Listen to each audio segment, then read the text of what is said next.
Hi, Dr. Kim Lara here, and I'm here with Dr. Jose Lara. We want to talk to you about the herniated disc. So in a simple way, we have a small model of the spine here. This is what we call a vertebrae or a bone. In between that, we have a nice little cushion. Think of it as a shock absorber that separates the bone so you're not rubbing bone on bone. And behind that, we have a little space where nerve tissue comes out. So in this model here, we have, when the spine moves in a normal way, it will compress down that cushion, that shock absorber, and it can just bulge out like that. When it bulges out, it can herniate, meaning it can go outside its normal content and compress these little yellow areas, which are nerves. So in here, we have an MRI. If you can see in the MRI, this person is looking this way. This is the spine, and this is tissue behind in the musculature. This is where the nerve tissue is encased. So a vertebra that is normal will look in a rectangular shape, and the disc that is normal is going to look in a lighter color this way, and nothing coming out from the back. If you go down into this vertebrae, you will see the color of the disc changing because it's being compressed down, just like the shock absorption is being compressed down, and it's forcing the material of the disc to come out of its normal content into this tissue that encases nerves that go down to your organs in the lower abdomen and to your legs. So this here is a very large herniation that this patient experienced. And the symptoms is severe pain radiating down the leg, sciatica. So what are your options to treat this problem?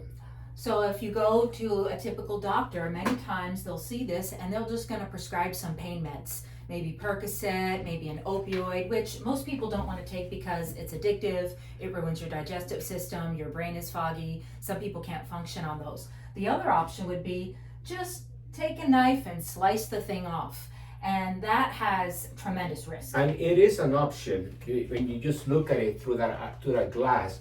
If that is coming out of its normal content, it will make sense to remove that out of where it doesn't belong. But the process of removing it is quite challenging for the body, for the risk of infection. Yeah. You're going under anesthetic, so you could have an issue with that. And the outcome of it might cause damage to tissues, damage to nerves, and it could end up being worse. So it's a 50% failure rate of just coming out off the table, not to say the outcome long term. And not only that, it doesn't really address the cause of the problem to just go in there and slice it off. We have to look at why did it herniate in the first place? And as chiropractors, what we see is many times the pelvis, the hip bones are crooked, for lack of a better medical term. Also, the vertebra can be rotated. So that could be why it herniated. For example, if someone has a car that the alignment is off, the tires go bald, right? Well, this could have herniated due to all of that misalignment. We look at that.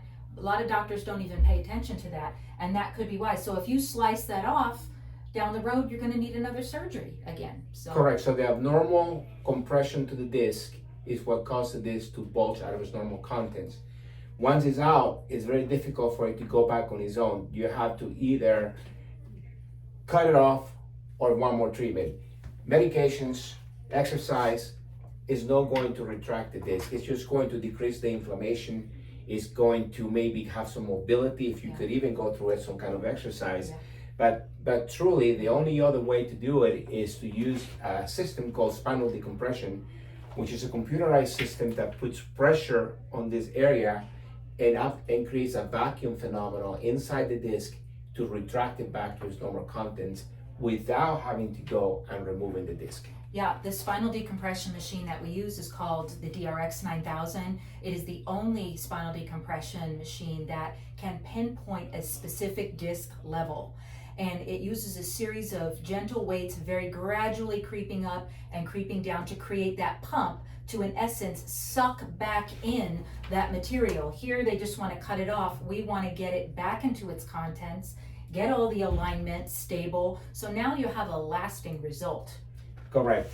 The lasting result will be that the disc is being retracted back in place, and now the tissue can heal normally without scarring. Surgery will cause a scar tissue.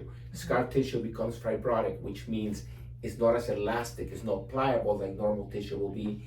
And down the road, 4, 5, 6 years, you will have to have that tissue removed. So that's called revision surgery. Right, and the nice thing about the spinal decompression, there's no side effects. There's no risk to you whatsoever. The first form of defense here is you go under the knife, you're risking infection, you're risking they nick a nerve and you have permanent nerve damage in your leg.